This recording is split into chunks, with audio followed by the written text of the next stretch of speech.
कितना दम है, मतलब कितना बैटरी लेता है। हमें तो लगता है कि इस कैमरे की बैटरी वो एक साइड वाली बड़ी वाली लगाना चाहिए, है ना, इतना सुरीला आवाज़ है, मीठा आवाज़ है। वैसे मैं अपनी तारीफ खुद कर लेता हूँ। अब आप ये सोचे होंगे कि मीठा आवाज़ है तो थोड़ा गाना ही सुना दीजिए। इस सुनाने को तो बहुत मन करता है, लेकिन सुप्रीम कोर्ट ने मना कर दिया है, यह कहते हुए कि भारतीय संविधान लोगों को जीने का अधिकार देता है और मैं कम से कम वो अधिकार लोगों से न छीनूं। क्योंकि मैंने जितनी बार गाना गाने का प्रयास किया है, लोग आत्महत्या करने को मजबूर हुए हैं। लोग सोचते हैं ऐसी जिंदगी से तो बेटर है गुजर ही जाए तो ठीक। और गाना जब मैं गाता हूं इतनी पूरी तरीके से खो जाता हूं, आंख बंद करके तब गाना सुनाता हूं। मैं एक बार आपको बता दूं, काफी संख्या में भीड़ थी और मैं गाना गा रहा था वैसे ही आंखें बंद करके, और जब मेरी आंखें खुली तो सब गायब थे। केवल एक व्यक्ति बचे थे। मैं उनके पास गया, उनका धन्य है आप, संगीत के कितने बड़े प्रेमी हैं, बाकी लोग संगीत की कला क्या समझे। बोले ऐसी कोई बात नहीं है, दरअसल भागते समय कोई मेरा बैसाखी ले गया। तो मेरा भी गाना ऐसे ही लोग सुनते हैं जो कभी विशेष स्थितियों में फंस जाए। और आपको जानकर आश्चर्य होगा कि दुनिया का एकमात्र मैं ऐसा गायक हूं जो एक गाने के लिए 2 मेडल मुझे मिले हैं। अब आप सोच रहे हैं गाना एक मैंने गाया तो 2 मेडल कैसे मिले होंगे। मैं जब स्टेज पर पहुंचा गाना गाने के लिए तो शुरू ही नहीं हो रहा था, तो 1 मेडल दिया गया गाना शुरू करने के लिए। अब मैं शुरू हो गया, उसके बाद कुछ देर बाद दूसरा मेडल दिया गया गाना बंद करने के लिए, है ना। तो इस तरीके से एक गाने पर 2 मेडल पाया। और संगीत से इतना बड़ा लगाव रहा है कि एक बार मैं ढोलक लेकर आया, दिन बजाता था, रात बजाता था, दिन रात बजाता था। अगले दिन मेरे पड़ोसी आए और बोले कि आपका ढोलक चाहिए। मैंने कहा क्यों, कोई प्रोग्राम है क्या? बोले हाँ आज सोने का प्रोग्राम है। मैं इस तरीके से प्रैक्टिस करता था कि बगल में किसी को सोने भी नहीं देता था। चलिए आप सोचेंगे गायकी के लिए इतना। और मैं आपको बता दूं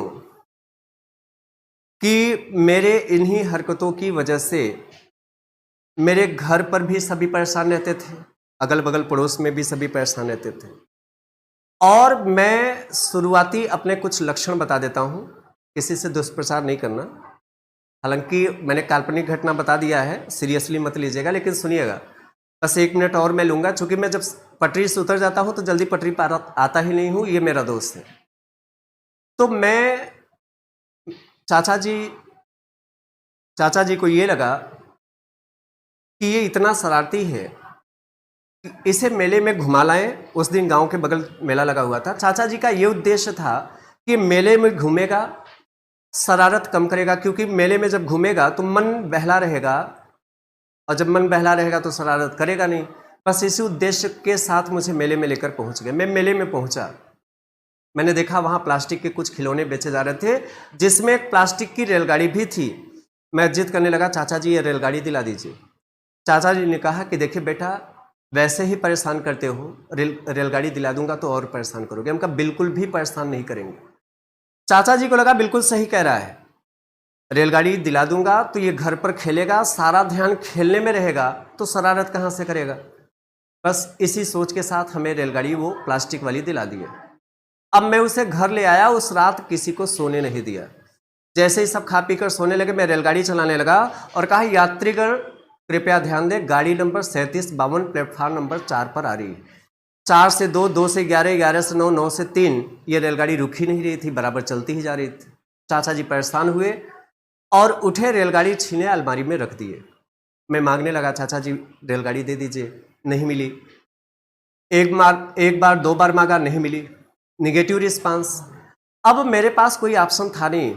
बचपन में मेरी एक आदत थी, मैं बीच बीच में गाली का प्रयोग कर देता था। हमें लगा अब तो मिलने वाला है नहीं, बस अंतिम हथियार बचा था वही, मैं वहीं से शुरू हो गया। चाचा जी को लगा इससे गाली सुनने से बेहतर है निकाल के दे ही दे। अब मुझे निकाल के दे दिए। मैं फिर से रेलगाड़ी चलाने लगा और कहा यात्रीगण कृपया ध्यान दें, इस बदतमीज की वजह से गाड़ी आधे घंटे देरी से चल रही है।